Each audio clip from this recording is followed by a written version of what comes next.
This is me Manshu. In this video, we will cover all important questions of the topic Indian economy, either which has been asked और ऐसे questions जो कि आपके upcoming examination में आ सकते हैं. ठीक है? So let's start. और if you want to connect to me, these are all the social handles through which you can connect to me. सबके सब एक ही यूजर नेम है JKNCERT Daily.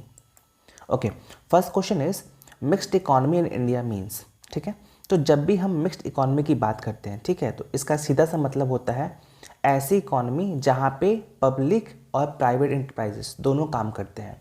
जब भी हम पब्लिक इंटरप्राइजेस की बात करते हैं इसका मतलब हम गवर्नमेंट की बात कर रहे हैं. ठीक है, और जब प्राइवेट इंटरप्राइजेस की बात करते हैं तो इसका मतलब हम जो भी प्राइवेट कंपनीज जो कि इंडिया में है या फिर किसी स्टेट में है हम उसकी बात कर रहे हैं. ठीक है, तो मिक्स्ड इकोनॉमी का मतलब होता है कि जहाँ पे प्राइवेट कंपनीज और पब्लिक कंपनीज दोनों काम करती हैं. ठीक है, तो पहला ऑप्शन देखते हैं, को existence of large and cottage industries. गलत है, बी भी नहीं होगा, सी हो जाएगा. ठीक है, coexistence of public and private sector. Next, Indian economy is पहले ही बताया था it is a type of mixed economy जहाँ पे public enterprises and private enterprises दोनों मिलकर काम करते हैं. Next, it will be true to classify India as a, पहला ऑप्शन है अ फूड डेफिसिट इकोनॉमी. ठीक है, ये हो सकता है. दूसरा है अ लेबर सरप्लस इकोनॉमी, ये भी हो सकता है.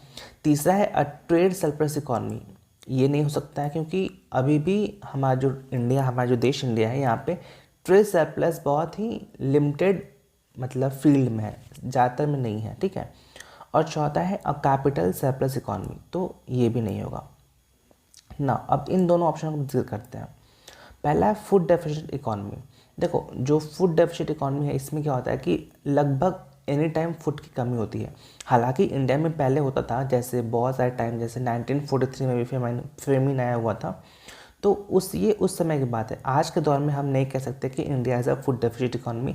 हम लोग फूड सफिशिएंट हैं कि हम जितना हम लोग अन्न उपजाते हैं उतना खा सकते हैं और ज़्यादा इंपोर्ट की भी ज़रूरत नहीं होती. ठीक है, तो हमारे पास जो फूड डेफिशिएंट नहीं है, हमारे पास फूड सफिशिएंट है.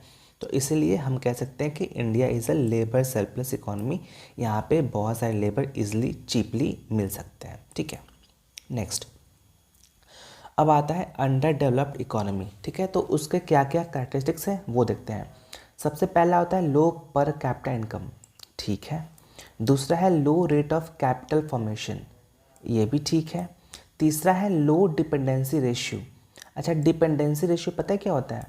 जैसे मान लो कि ये घर है ए और यहाँ पे एक घर है बी. ठीक है, इसमें मान लो 6 जने रहते हैं, इसमें भी 6 जने रहते हैं. ठीक है, अब अगर ये फैमिली ए है ना, और अगर ये फैमिली बी है. ठीक है, अगर फैमिली ए में 6 में से यदि मान लो कि पापा मम्मी दोनों काम करते हैं, ठीक है, इसका मतलब ये होगा कि बाकी जो से 4 बच्चे हैं, तो यहाँ पे डिपेंडेंसी क्या है कि कम है. यहाँ पे 4 लोग ही अपने माता पिता पे डिपेंडेंट है. ठीक है, यहाँ पे देखो, यहाँ पे यदि केवल पापा काम करते इस वाले फैमिली में, तो यहाँ पे 5 लोग डिपेंडेंट है, यानी कि यहाँ पे डिपेंडेंसी रेशियो हाई है.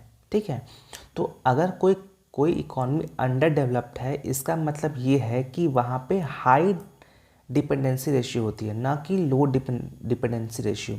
तो जो लो डिपेंडेंसी रेशियो वो कहाँ होता है? जहाँ पर डेवलप्ड नेशन है, जहाँ की एक घर में बहुत सारे लोग काम करते हैं, वहाँ पे वो लो डिपेंडेंसी रेशियो होता है. ठीक है, तो ये ऑप्शन आपका गलत हो जाएगा.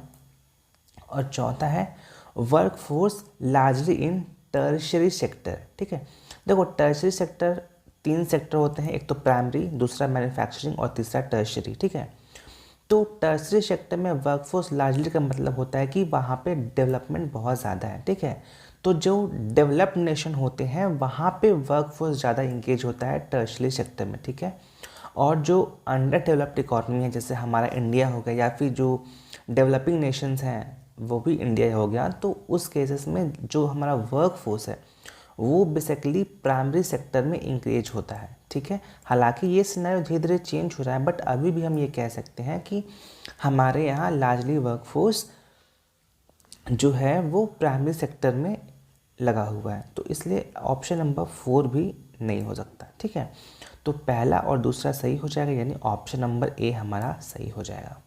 Next, which of the following correctly explains that India is an under developed economy.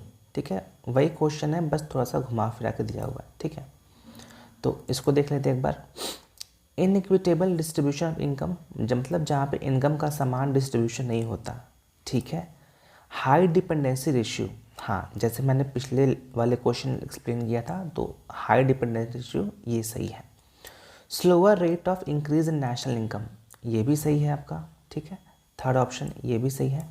चौथा है change in banking and financial sector, ये नहीं होगा। ठीक है, चौथा तो पहला दूसरा तीसरा इसमें नहीं है, इसमें नहीं है, ऑल ऑफ दिस, तो इसका ऑप्शन ई हो जाएगा। ठीक है, next, which of the following features indicates that Indian economy is a developing category. ठीक है, ऑक्यूपेशन इज मेनली एग्रीकल्चर। ठीक है, इसका हमने पहले डिस्कस कर चुके हैं। डिस्गाइज्ड अनएम्प्लॉयमेंट, ये भी ठीक है। अब इसको समझते हैं कि डिस्गाइज्ड अनएम्प्लॉयमेंट होता क्या है। ठीक है, मान लो जैसे ये पीस ऑफ लैंड है ना, और यहाँ पे मान लो कि इसमें 5 लोग काम करते हैं। ठीक है, 5 लोग काम करते हैं और मान लो यहाँ का जो आउटपुट है ना, वो 100 है। समझ रहे हो, मतलब यहाँ पे इस फील्ड में 5 लोग काम करते हैं, तो जो भी यहाँ पे अनाज वगैरह होता है तो उससे मान लो 100 रुपये की आमदनी होती है, जस्ट फॉर एग्जाम्पल। अब डिस्गाइज्ड अनएम्प्लॉयमेंट क्या हुआ कि मान लो 5 की जगह क्या हुआ कि यदि यहाँ पे 10 लोग भी काम करने लगे, ठीक है, तो ये लैंड जो है ये तो लिमिटेड है, तो अभी भी जो प्रोडक्शन हुआ ग्रेन्स का वो भी तो इतना ही का होगा ना। तो इसका मतलब ये होगा कि बाकी जो 5 लोग यहाँ पे एक्स्ट्रा हमने लगा दिए, उनके काम करने और ना करने से कोई ज़्यादा फर्क आउटपुट पे नहीं पड़ा। ठीक है, तो इस टाइप के एम्प्लॉयमेंट को हम लोग कहते हैं अनएम्प्लॉयमेंट। ठीक है, यानी कि अगर जहाँ पे एक पीस ऑफ लैंड मतलब फिक्स्ड है और वहाँ पे 5 लोगों की जगह अगर 10 लोग काम करें और उनका जो आउटपुट है वो सेम रहता है, तो वैसे केसेस में हम लोग डिस्गाइज्ड अनएम्प्लॉयमेंट कहते हैं। ठीक है, नेक्स्ट है poor quality of human capital, ये भी ठीक है। और लास्ट है high per capita intake of proteins, ये गलत है। ठीक है, क्योंकि ये तो डेवलप नेशंस में होता है, राइट। तो आपका ऑप्शन होगा पहला, दूसरा और तीसरा, कहाँ गया, ऑप्शन नंबर डी। ठीक, next, the Indian economy can be described as, ये तो वही पुराना क्वेश्चन है। ठीक है, तो आप इसमें बी ऑप्शन सेलेक्ट कर सकते हैं। Next, which of the following is a non economic element in growth of country, मतलब जो कि नॉन इकोनॉमिक एलिमेंट है।